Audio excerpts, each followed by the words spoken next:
We're going to work on more of Chapter 4, Part 1, which is just balancing equations, the things you can do with it. Friday's a big day. Friday, when we go to lab, the percent potassium chloride lab will be due that we did on Friday. Problem set number 4, which is balancing equations, et cetera, is happening. Quiz 4. The lab we're doing is called the Net Ionics Lab. Make sure you bring a printed copy of this one, definitely. And then definitely this Friday, the rough draft of your class presentation paper is due. And I know a lot of you are working on it, which is fantastic. The rough draft to me means at least 2 type pages. More is fine. The paragraphs don't have to be totally organized. I understand that too. I want to see you're working on it. Make sure you're on the right element. Also, one of the peer-reviewed science abstracts and citations is due. I had some questions on that over the weekend. If you go to the website and you look at the frequently asked questions, there's a library site from the Mount Hood Library. And if you use that, anything you have will be totally fine. And include, just copy and paste. Excellent. All right. You stopped the show, man. That's a pretty cool outfit. So, what is that doing? It's Halloween. It's nice to have you here. So. Oh, wow. Very cool. Anyway, so with the side peer-reviewed article, there's 1 page to include in the front. That'll be Friday, 1:10 p.m. Any questions on any of that? What's Friday at 1:10? All this stuff is due. Yeah. And the class presentation, the rough draft class presentation. Okay. No problem. Stay. All right. We're going to start off today with a limiting reactant problem.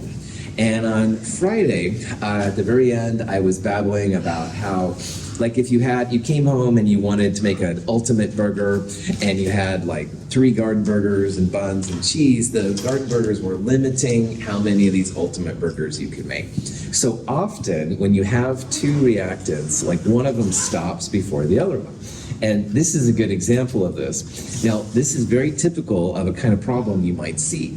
It lists 2 grams of reactants. So we got some aluminum and we got some chlorine. And aluminum and chlorine in this reaction are combining to make this Al2Cl6 thing. And it says how many grams of that can form. Now, nowhere in here does it say anything about limiting reactant. And in chemistry, that's real common. It won't state this is a limiting reactant problem. But you, as students, can figure this out quickly. You've got 2 gram amounts of reactants, all right? It doesn't say that one's in excess or you've got too much of one. That's the key to figuring out that, yeah, one of these is going to stop before the other one does.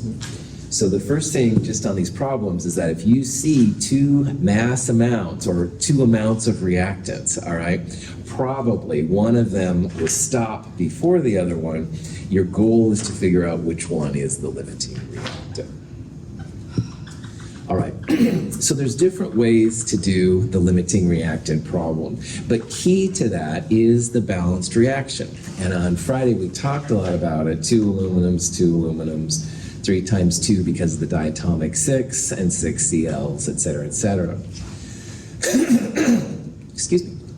Because we're dealing with reactants, this 3 to 2, or 2 to 3 if you prefer, that ratio is important, all right? Because that's going to dictate like how much aluminum you need for that much chlorine, or how much chlorine you need for that aluminum.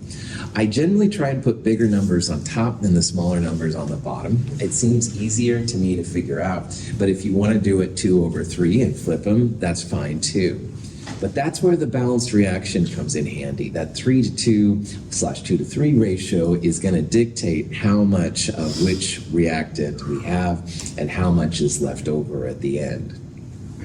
And again, I just took those numbers from the stoichiometries right there.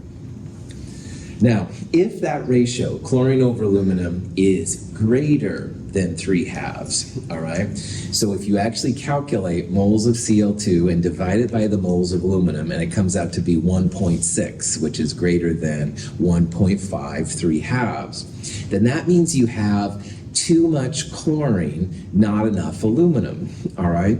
If the ratio is greater, then that means that this top number is bigger than the bottom number. So if you have more chlorine than you need aluminum, then the one that's going to stop first in your problem is going to be the aluminum. All right? The aluminum, in this case, will stop before the chlorine is done. Chlorine says, let's make more product, let's make more product. But it's the aluminum which is going to stop you. And I'll show you examples of this math here coming up, okay? Now, conversely, sometimes you'll do the ratio of moles of chlorine over moles of aluminum, and you'll have a ratio which is less than 1.5 or 3/2. So in this case, then, it's saying, wow, now all of a sudden, we don't have enough chlorine, because if it was 3/2, then we'd have 3 Cl2s for every 1 aluminum. But if the ratio is less than that, then we have too much aluminum relative to the amount of chlorine. The key part is we don't have enough chlorine, so the limiting reactant will be the chlorine. We're after the one that's going to stop the reaction, all right? And until we have actual ratios that we can compare like this, we can't really say. Now, some people are really good with ratios, and some of you might be looking at this and go, you know, what the? All right, so I'm going to show you a couple different ways today to do these problems. The first way is more of a classic way, and if you got it, it's faster, all right? On the other hand, I'm going to show you at the end a longer way, but people almost always get this way, and it is more work, but wow, it's going to be guaranteed, and there's advantages for doing it. So I'll show you 2 different ways, and you find which way works best for you. Okay, so in this problem, 5.40 grams of aluminum, 8.10 grams of chlorine. And again, the ratio down here that we're after especially is this 2-to-3 ratio. Now, right now, everything's in grams. And in grams, you can't really do much. You gotta turn things into moles. So the first thing we're gonna do is just start turning things into moles. So aluminum is 27.0 to the 10th. So 3 sig figs, 3 sig figs, 0.200 moles of aluminum. And we'll do the same thing for chlorine. Now remember, chlorine's a diatomic, one of the have no fear of ice clear brew. So we do Cl2, not just Cl. And that comes out to be 0.114 moles of chlorine. Now, what was the ratio we're going to compare of chlorine to aluminum that we're looking for? Do you remember what that ratio was, or can you tell from this one? So chlorine on top. 3/2. 3/2, my man, 1.5, all right? These are the numbers now we're gonna use to compare to that 1.5 or 3/2 ratio. So if you do that, 0.114 was the chlorine, 0.200 was the aluminum. And this number comes out to be 0.570. Now 0.570 is obviously smaller than 1/2, or the 3/2 ratio that you'd say. Now if this would have been 3/2, then we would have said that the aluminum and the chlorine are perfectly matched and we don't have to worry about limiting reactant. But that doesn't happen very often. Almost always it's either less than or more than what we need. So in this case, we definitely have a number which is less than the 3/2, all right? So if you have a number that's less than 3/2, that means you don't have enough of the top relative to the bottom. And so that means that our good old limiting reagent here is chlorine, all right? And again, I got that here by turning the grams into moles, comparing the moles. This 0.570 number came out, and we're comparing that to 3/2, 1.5. This ratio is less than 1.5. We need more of the top and less of the bottom to make it look like 1.5. So that means chlorine is the limiting reactant. Now, this is the classic way that limiting reactant theory has been taught, and some of you will roll with this, and that's awesome. But again, if you don't like this method, I'm going to show you an alternative method here in a little bit. It's longer, but there are some advantages for doing it the longer way, and you don't have to think about ratios. Any questions? Okay. So in this problem, since chlorine is our limiting reactant, we have to base all of our calculations on chlorine because chlorine's going to stop before the rest of them do. If we based everything on aluminum, we would end up with a grams of the product, which was way too high. And if your boss says, well, how much Al2CO6 can you make, Clifford? And Clifford used aluminum, in this problem, that would be bad news because he'd say, oh yeah, we'll make 20 grams. And you can actually only make 8 grams or something. And no one, I don't want any of you to get fired. So anyway, the limiting reactant is really important, all right? We've got to base our calculations on the chlorine. We'll come back to things we can do with the aluminum number here in a little bit, but the chlorine is the key part here. So the moles of chlorine, we can say 3 moles of Cl2 make 1 mole Al2Cl6. And this ratio also came from the balanced equation down here. So the 3 right there, the 1 right there, and that means we can make this many moles Al2Cl6. And because nobody except chemists really understands the mole, let's be honest, you can turn the moles back into grams. This is the molar mass of Al2Cl6, and 10.1 grams is the amount of Al2Cl6 we can make in this reaction. So if Clifford reports 10.1 grams to his boss says, well done, Clifford, pats him on the back, whatever, these kind of patriarchal things probably. But anyway, we can still move on, right, and figure out then that that's how much product we should make. And if you calculated all this stuff based on aluminum, you'd have a bigger number than this. And I'll show you that here in a second.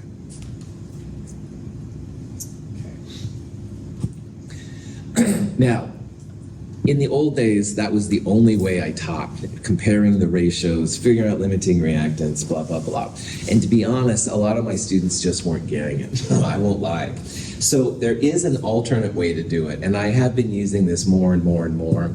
The other day, I talked about the grams to moles to moles to grams dance.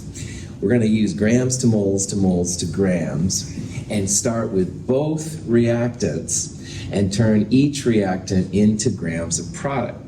So at the end, you're going to have 2 grams of Al2Cl6, but it's the smaller one that you want, all right? The bigger one is a fake number. We don't have enough. So again, this is a longer method, I won't lie, but here's the top part, what we just did. We started with the limiting reactant, grams to moles, 3 Cls to 1 product, and here's the molar mass, 10.1 grams. Now, if you didn't understand that chlorine was the limiting reactant, this is an alternate way to figure that out. Because check it out. Here's the grams of aluminum turned to moles, all right, 27 grams. It's 2 moles of aluminum per mole of product, same molar mass, 26.6 grams. You can only make the smaller amount here of product, and that's definitely the 10.1 grams. So if you have these 2 calculations, here's some advantages of this way. First of all, you can instantly tell that the smaller amount came from the limiting reactant. So 10.1 is less than this, 10.1 came from chlorine. Chlorine is your limiting reactant. By default, the other reactant or even reactants would be the excess. So you can say aluminum is the excess reactant. And the other advantage is you can do this all in one step. You don't have to keep hitching enter all the time. So if you do this, 10.1 grams is the theoretical yield. It's how much of your product you should be making.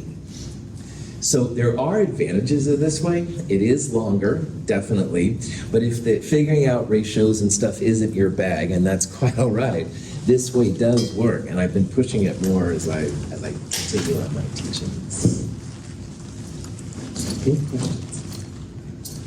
Okay, so Prof hat off. The important part here, you'll see a problem. It says, 8.1 grams of chlorine and 5.40 grams of aluminum. How much product?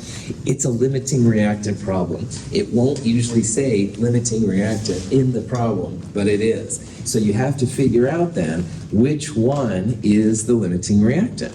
If you do it this way, grams to moles to moles to grams, no problem. Molar mass of reactants. ratio from the balanced reaction, molar mass of product, same thing down there, you can quickly tell that the smaller number is the important one, all right? This is the one Clifford wants to tell his boss. If he said to his boss, hey, 26.6 grams, I don't think so. You don't have enough chlorine, all right? Chlorine is limiting how much product you can make. So this is your theoretical yield, how much you should make, limiting reactant, excess reactant. Any questions? Okay. This is important for chemists, all right? You work at a job, you're making, aluminum chloride or whatever. It's good to know how much you can make so you can report the values. Okay. Now, next thing Clifford's boss might ask him, or might ask any of you, all right? Chlorine's limiting, cool, 10.1 whatever grams, cool.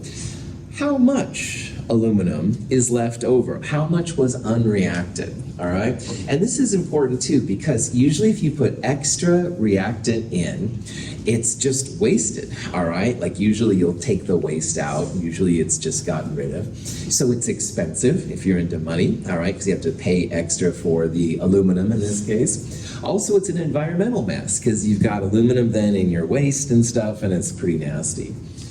Now, sometimes there's a reason why there's an excess of reactant, and we'll look at that in a future class. But for right now, just realize it's nice to know how much aluminum you need to have just the right amount reacted so that almost all of your stuff was turned into product. And so this next part then is trying to say, all right, Clifford, how much aluminum was it used? And maybe you could then think about like cutting down your aluminum next time, stuff like that. Once you know the limiting reactant, this isn't a big deal, all right? But you do, once again, have to know what your limiting reactant is. So what we're going to do is we're first going to figure out how much aluminum was required using that amount of chlorine. And it's going to be grams to moles to moles to grams. We're going to start with grams of CO2, the limiting reactant, and move on to grams of aluminum. And then from there, we'll compare it to the amount of aluminum. I think it was 5.4 grams or something. We'll compare it and then see how much was actually not used up, i.e. how much is in excess. So another grams to moles to moles to grams, but this time we're starting with the limiting reactant chlorine, and we're moving it to the other reactant, which in this case is aluminum. We want to know how much aluminum was actually used by that much chlorine. So here's grams to moles, the molar mass of Cl2. 2 moles of aluminum are used up for every 3 moles of chlorine. And again, that's where the balanced reaction comes in super handy. And then this time now we multiplied by the molar mass of aluminum. And 2.05 grams of the aluminum was used up. All right? So of the amount that we put in, we only really needed 2.05 grams of aluminum. Now we put a total of 5.40 grams in. That's the amount we started with. But we only really needed 2.05. So taking the difference between those shows that 3.35 grams of aluminum was truly in excess. Now again, sometimes you need a little extra reactant, and we'll talk about that in Chem 223. But for right now, just realize it's nice to at least know how much is in excess. Maybe we'd only put in, 1 extra gram or something instead of 3 grams. These are things that you can play with in the chemical reactions. Any questions on that? Now, the last thing we're going to look at is another way to analyze for hydrocarbons and organic compounds. In chemistry, almost everything in chemistry is organic or / biochemical in nature. And organic and biochemical reactions almost always involve carbons with carbon and hydrogen or carbon, hydrogen, and oxygen. So we're going to look at this problem here of a problem that has an unknown compound with carbon and hydrogen. And we want to find its empirical formula, et cetera, et cetera. So if you have a compound with only carbon and hydrogen, or carbon, hydrogen, oxygen, like we're going to see, you can basically burn it. I used to watch Beavis and Butthead a lot, can you tell? Anyway, Beavis and Butthead aside, a combustion reaction is just the Beavis's version of burning things. And in my chemistry world, it is legit to burn things sometimes, all right? When you burn things, you don't need to have any special sound effects, by the way. You burn things, you have to add oxygen. It's the source of the energy. And the only products, if you burn it completely, are carbon dioxide and water. This is called a combustion reaction. And we're going to talk more about combustion reactions in the next section, too. But hydrocarbons, which are compounds with carbon and hydrogen and maybe oxygen, maybe some other things, they burn usually pretty well. They're great fuel sources. So if you burn this bad boy in oxygen, you make CO2 and water. A combustion reaction of a compound with oxygen forms water and carbon dioxide. The water, represented as blue speckles, is trapped in one chamber, and the carbon dioxide, represented by white speckles, is trapped in a separate chamber. The mass gain of each chamber can be used to calculate the empirical formula of the compound. Most of organic chemistry and biochemistry, like I said, is carbon and hydrogen compounds or carbon, hydrogen, and oxygen. And so they have these elaborate kind of systems where they essentially burn a compound, all right? So this would be our organic stuff. And they basically put oxygen in and they spark it, and it lights up pretty well. Well, the water is absorbed through some kind of perchlorate usually, and those are great hydrated compounds. And hydrated compounds just absorb the water on them. So if you take the perchlorate before and after, the mass difference will be the grams of water that were absorbed. Now CO2, there's a different reaction, but sodium hydroxide is a good way to absorb carbon dioxide. There's other versions they use, but it's also a mass difference. So you have this thing before and after, and the grams difference are going to be the CO2. And from the amount of water and the amount of CO2 that was absorbed, you can back calculate what your hydrocarbon is.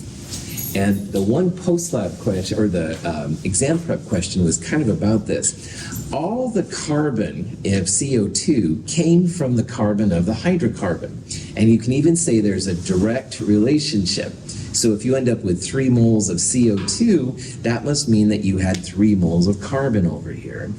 And likewise, all the hydrogen and water started from the hydrogen in the hydrocarbon. So we're going to find the moles of CO2 and the moles of water and backtrack then how many moles of carbon and hydrogen were in our compound. And again, if you go into organic chemistry or biochemistry, this is something you might do. If you've had a vitamin this morning, or you did sugar or caffeine or any of these kind of things, all of those kind of compounds can be analyzed with this kind of substance. I don't know that they did, but it is something you could do. Go science. So here's an example. We've got some kind of hydrocarbon. We've got 0.115 grams. Some of them are just liquids. They're usually like nasty smelling, kind of like gasoline smelling kind of liquids. But anyway, I'm biased. In my world, metals ruled, colors, but drop that back on. Anyway, you're taking this puddle of organic crap. You're taking a puddle of organic substance and you're burning it, all right? And here's the key part.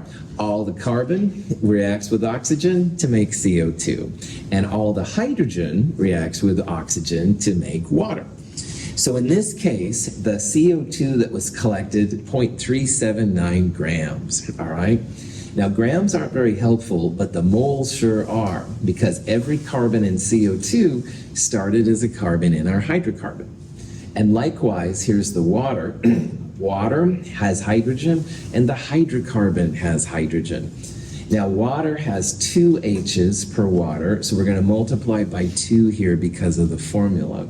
But we're going to back calculate then, based on these numbers, what the amount of carbon and hydrogen is so we can find the empirical formula. Any questions? Sweet. All right. So if you take the grams of CO2, 0.379, and divide by 44.01, and I'm going to just bypass that because I'm sick of that number. But anyway, you end up with this number. Try it yourself. If you don't believe me, you don't have to believe me. Try it yourself. Grams to moles, you get this number. And for every CO2, you have 1 carbon. So if we have 8.61 times 10 to the minus 3 moles CO2, we're going to have 8.61 times 10 to the minus 3 moles of carbon. And that's the carbon in our unknown hydrocarbon, our carbon-hydrogen compound. We're going to do the same thing with water. We're going to take 0.1035 divide by 18.02. You end up with 5.744 times 10 to the minus 3 moles of water. Now, because water is H2O, there are 2 hydrogens in 1 mole of water. So we're going to multiply that number by 2 to get just the moles of hydrogen. And that's the number, the moles of hydrogen in the hydrocarbon. So it's 2 to 1 for hydrogen because of the formula, but it's 1 to 1 for carbon dioxide, again, because of the formula. Now we're going to find the ratio like we've done before, smaller on the bottom, bigger on the top. In this case, carbon would be 1 to 1, all right? The hydrogen comes out to be 1.33, and with these guys, it's usually kind of hard to tell, but in this case, it's the right thing to do. We're going to multiply everything through by 3. So we get 4 H's and 3 C's, just like we've done before. Empirical formula, C3H4. All right. So in this problem, you burned the unknown compound. You end up with CO2 and water, grams of CO2 to moles of CO2 to moles of carbon, 1 to 1. We did the same thing with water, grams of water to moles of water times 2 to get moles of hydrogen. We compared them together, empirical formula. Oh boy. Now, as I said, in organic chemistry, in biochemistry, a lot of compounds have just carbon and hydrogen. But a lot of these crazy things have carbon, hydrogen, and oxygen. And so this is a separate kind of analysis if you have a hydrocarbon with CH and O. And oxygen is the troublemaker because oxygen before was just from the O2. But now we're going to talk about compounds that have CH and O. So it's better just to give you an example of how this works. This is an example. We're trying to find the formula for a compound called caproic acid. It supposedly is the stinky sock smell. It's supposedly not very good. I have not dealt with it personally myself. However, same process. Take your caproic acid, burn it in oxygen, water, and CO2. On this problem, I'm also going to give you the molar mass of the compound. 116.2 grams per mole. So in this problem, what we're going to do is we're not after just the empirical formula, we're going to go after the molecular formula. Now in the last problem, we didn't use the grams of the sample we started with. All right, if you have just carbon and hydrogen, you don't need it. But in this problem, you're going to end up using this number. So, excited to see what the formula of caproic acid is? Sure. You don't have to say anything. I'm just a little too caffeinated, I guess. Anyway, here's the overall reaction, all right? Now, in this problem, you've got something with carbon, hydrogen, and oxygen. It's not just carbon and hydrogen. And you're burning it in oxygen, and you're making CO2 and water. But here's where this problem differs from the last one. Oxygen is in water, it's in CO2, we're using it to burn it, and it's in the caproic acid. Now, while we can say that all the carbon in CO2 came from the carbon in the sample and hydrogen as well, we can't do that for oxygen because some of this oxygen came from this oxygen and probably some of it came from the sample. So there's a little twist with this kind of problem we've got to do, and I'll show you how this all works out. Okay, so the first part of this kind of problem is just grams to moles, all right? And in this case, it's going to be grams of water to moles of water, and then moles of hydrogen. We're also going to take grams of CO2, go to moles of CO2, and then moles of carbon. So here's the water part. Grams of water to moles of water, 18.02 grams per mole. And like we saw, 2 hydrogens per water. This number is the moles of hydrogen. So 0.0464 moles of hydrogen is all we've got. Now, I am going to do one extra step here. I'm going to turn that moles of hydrogen into grams of hydrogen. Hydrogen's about 1.01 grams per mole. So that means we have 0.0469 grams of hydrogen. And I'll come back in a little bit as to why I did this problem. Okay, now we're going to do the same thing with carbon dioxide. So this many grams of CO2 to moles using molar mass, 1 to 1. Here's the moles of carbon. And again, like before, I'm going to turn that moles of carbon into grams of carbon. Now, this would have been like the last problem where it was only carbon and hydrogen. We would have compared this number to this number. It's about 2 hydrogens to 1 carbon. Looks like empirical formula CH2, good to go. But in this problem, you've got some oxygen, all right? And oxygen is the troublemaker. So the reason that I turned the moles of hydrogen into grams of hydrogen and the moles of carbon into grams of carbon is back to the good old law of mass action, law of conservation of mass. Because 0.450 grams of caproic acid represents all the carbon, hydrogen, and oxygen in that sample.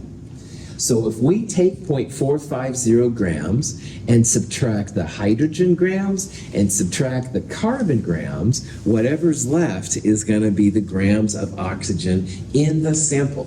All right, it's not the grams of oxygen from the O2, it's the grams of oxygen in the sample.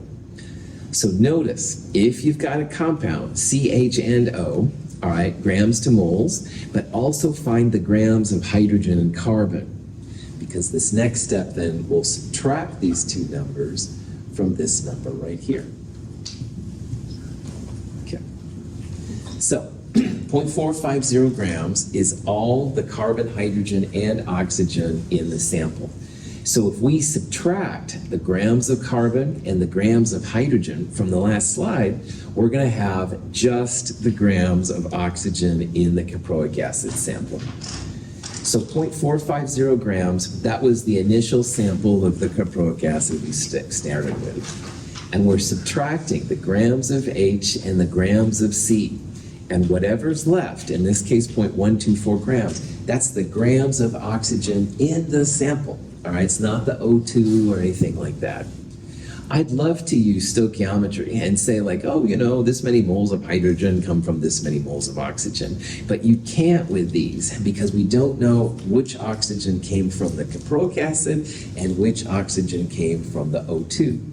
But if you do this, this is all the CH and O in the sample, and you subtract the C and the H, all you've got left then, grams of oxygen in the sample.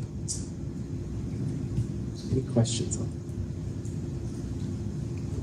So grams to moles for oxygen is the next step. So 0.124, this number, divided by the molar mass of oxygen, gives you 0.00775 moles of oxygen. So on the next slide now, I'm going to compare the moles of oxygen to the moles of hydrogen and the moles of carbon, and then we can find out empirical molecular formulas, all that jazz. So these numbers right here represent those mole numbers. And like all the problems we've done before, you want to divide all three numbers by the smallest number. And in this problem, the oxygen, 0.00775, is the smallest. So this divided by itself is 1. 0.0464 divided by that is about 6. And this divided by that is a ratio of about 3. So our empirical formula here of caproic acid, C3H6O. From here, you can find the molar mass of the empirical formula. So this can be a rough value, but 12 times 3 plus 6 times 1 plus 1 times 16. That's how you find 58.1 grams per mole. You compare the empirical formula's molar mass to the whole compound. This will always be a whole ratio, so you can use a little cheesier sig figs. 116 divided by 58 looks a lot like a ratio of 2, so twice the empirical, or C6H12O2. That's your formula for pipric acid. Now at this point, you're probably like, oh God, it's a Monday, right? It's Halloween, I'm sugared out, whatever you have done over this weekend, you don't have to tell me. But anyway, the cool thing is that now you've got a couple of ways that you can find empirical formulas, all right? Woohoo! This way is taking it and burning it in oxygen to collect the CO2 and water, find it out that way. In the chapter 2, part 2, we did elemental analysis. So you had percent carbon, percent hydrogen, percent oxygen, went through it like that. You're seeing all the ways that chemists have a fun time. So. Questions? Good. That's it for chapter 4, part 1. And again, in chapter 4, part 1, the big thing was kind of learning about chemical equations and seeing what their power is. In chemistry, we deal a lot, of course, as you've already seen, with solids and liquids and gases and stuff like that. But honestly, the most useful state of matter when it comes to chemistry is the solution. And so in this section now, we're going to focus on those solution parts. Briefly, at the beginning of chapter 4, part 1, we talked about states of matter, grams, liquids, solids were G, L, and S, but there was another one, which was AQ. And AQ just means dissolved in water. And if it's dissolved in water, that means it's a solution. So we're going to see the power of the solution and how useful it can be. Solutions have some really interesting properties to them. If you take certain kinds of solutions and you place essentially electricity through it with a light bulb, electricity can't be conducted, all right? So here you can see when the electricity is through, the light bulb is on. On the other hand, certain types of solutions, you put electricity through, nothing happens. Electricity is not conducted. You hear about people that sometimes die because in their bathtubs, their hairdryer comes in, right? It's Halloween, I know. But anyway, that only happens because of the ions on our bodies. Pure water would actually be like this. But our body always has like salt and stuff like that from sweating or whatever kind of things on it. It's the ions we're going to see that make the electricity flow and make people die. That happens. So you can see in these little diagrams right here, there's positives and there's negatives. And they're attracted to a plate that's got the opposite charge. It's the ions which give this kind of some magic powers. And we'll talk about all of this as we go through this section. Most of chemistry, I would argue, is there's a lot of solution chemistries. Okay, now the definitions here are kind of important, and a lot of them begin with SOL. Now, SOL has another meaning, and if you look at Urban Dictionary or something like that, but I'm not going to say this at my G-rated class, but solution is equal to a solute plus solvent, and they all have SOL, and I'm really sorry, I'm just the messenger, I didn't make these rules. Now, a solution, then, is going to have something exciting, which is the solute, and it's going to have some kind of medium that transports it, the solvent, all right?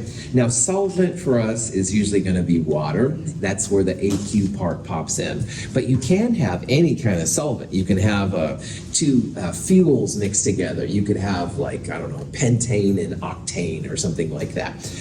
But for us in our classes, most of our times, the solvent will be water. Now, the boring definition is the solvent is the component whose physical state is preserved. So water is a liquid before, and the solution is a liquid. That's why most of the time the solvent will be water.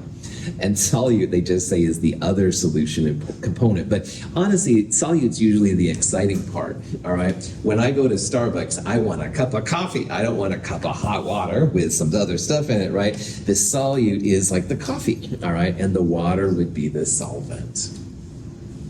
Now, other SOL terms we're going to use are soluble and insoluble. So if you have a compound that dissolves in your solvent, it's called soluble. On the other hand, if you put a rock in water, the rocks will usually stay there. Those are considered to be insoluble. They don't dissolve in water. This is going to be something we're going to use in this section, and we'll actually use this on Friday. This is a solubility guide. Now, if you go to Google, you're going to find different versions of that, and that's fine. But I'm going to be grading you based on this solubility guide. So use my solubility guide, all right? You will find differences if you go to Google, all right? Just letting you know. Solubility is really helpful to figuring out if something is soluble, does it dissolve in water, or is it insoluble, does it not dissolve in water? And with this kind of diagram, there's an upper left and an upper right, and a lower left and a lower right.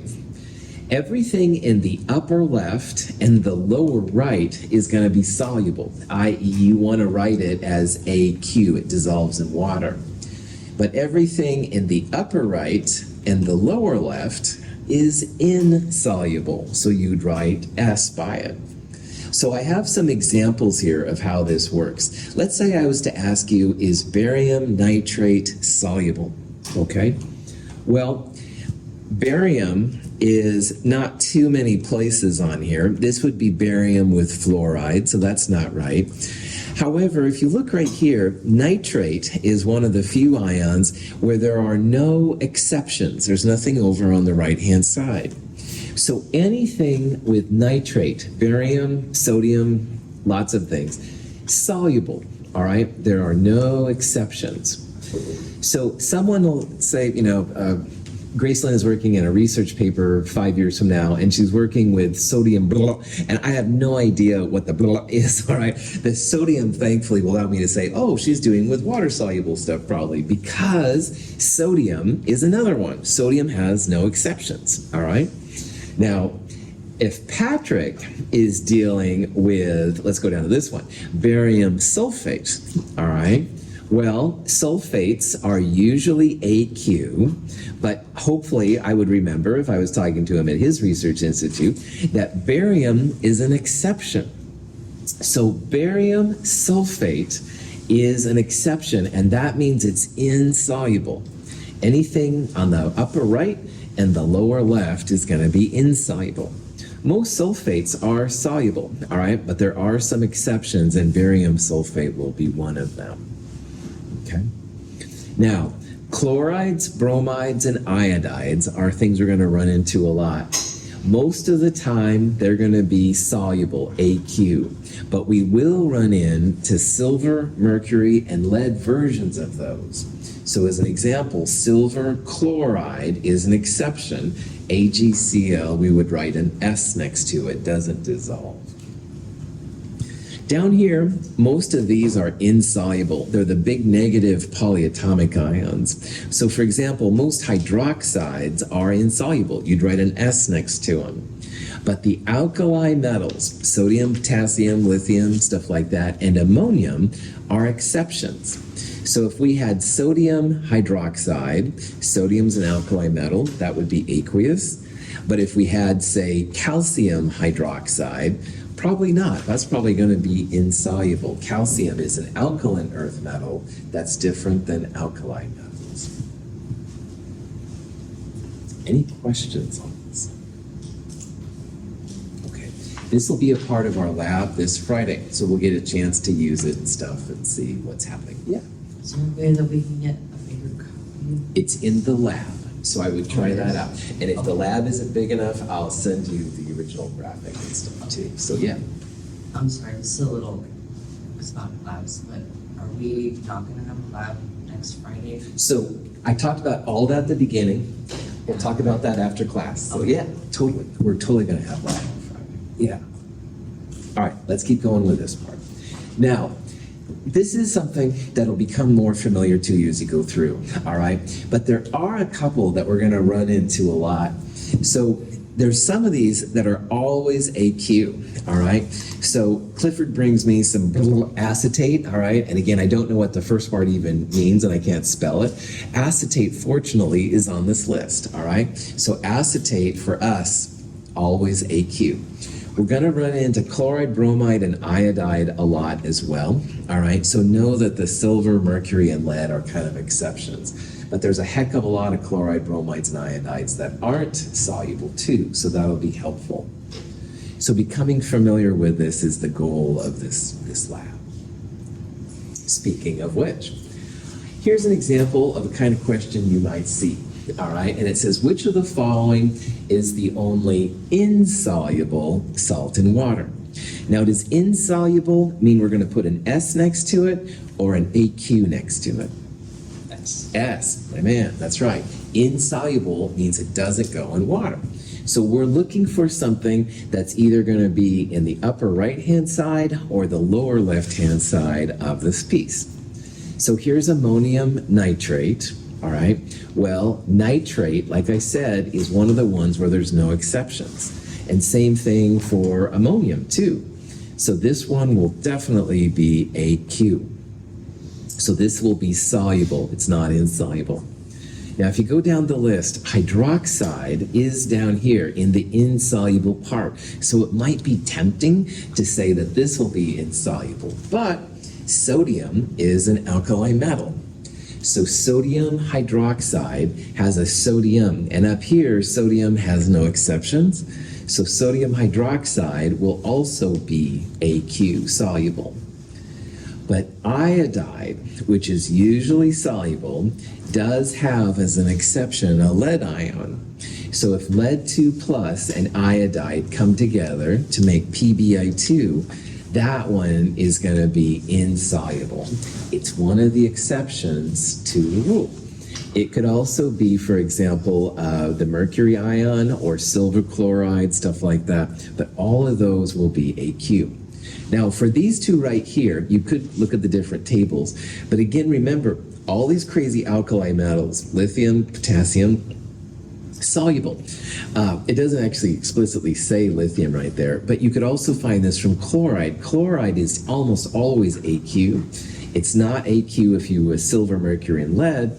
Lithium is not silver, mercury, and lead, so that one would be AQ. Questions? Potassium permanganate is an ionic compound. It dissolves readily when mixed with water.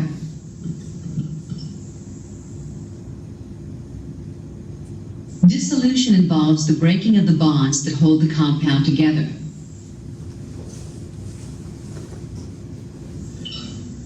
The ions become distributed throughout the water, forming a solution. It's a really cool purple color. Water molecules are made of hydrogen and oxygen. The hydrogen side of the molecule has a positive charge. The oxygen side is negative. When water molecules contact an ionic compound, such as potassium permanganate, their positive sides are attracted to the negative ions of the compound, and the negative sides of the H2O are attracted to the positive ions in the compound. These attractions allow the crystal lattice to break down, and the compound dissolves. In Chapter 2, Part 2, we talked about how the crystal lattice for ionic compounds is really strong. Positive, negative, all three dimensions, high boiling melting points, blah, blah, blah. We're going to see that water is as close to a magic substance as I can get in science. And this is one of the places where water is kind of magical. Because water, we're going to see, has a slight positive and a slight negative side to its orientation. So what happens is water can go along. This is a permanganate, an MnO4 minus. It's -1, so if the positive part of water comes down, the water surround it and pull it away from the crystal lattice. These are the potassium ions, positive. So the negative part of water comes down to those and pulls those away. And some compounds, water does a really good job of it. That's what makes these things soluble, makes them AQ. But the ionic compounds break up. They don't stay KMnO4. They're going to break up to K plus and MnO4 minus ions. That's where the wild colors come from when you do some of these. And we're going to see more and more of these things. But what we're starting to see here is how powerful water can be, all right? It's something that, I take for granted. I drink it and stuff like that, use it for blah, blah, blah. But there's actually a lot of things that water can do that other compounds can't. And this is one of them. So this is a theme we're going to be developing this whole year, the different kind of things that water can do in the reaction. So, questions on that? Okay, so Chi, going back to your question. Friday, when you come to class on Friday for 110, all right, bring your potassium chlorate lab. Problem set number 4. We'll take quiz number 4, which will be over balancing reactions, stuff like that. Bring a printed copy of the net ionics lab, which we'll use the solubility lab, and the rough draft of the class presentation paper. Okay. Yeah, sorry, I meant the following Friday, because I just remembered that it's Veterans Day. We'll talk about Veterans Day on Friday as well, and I've been working on stuff for that too. Yeah, Okay. So Friday, it's going to be a funky thing, but I've got your back. We'll talk about it on Friday. All right. Other questions? Have a wonderful day. Have a good Halloween.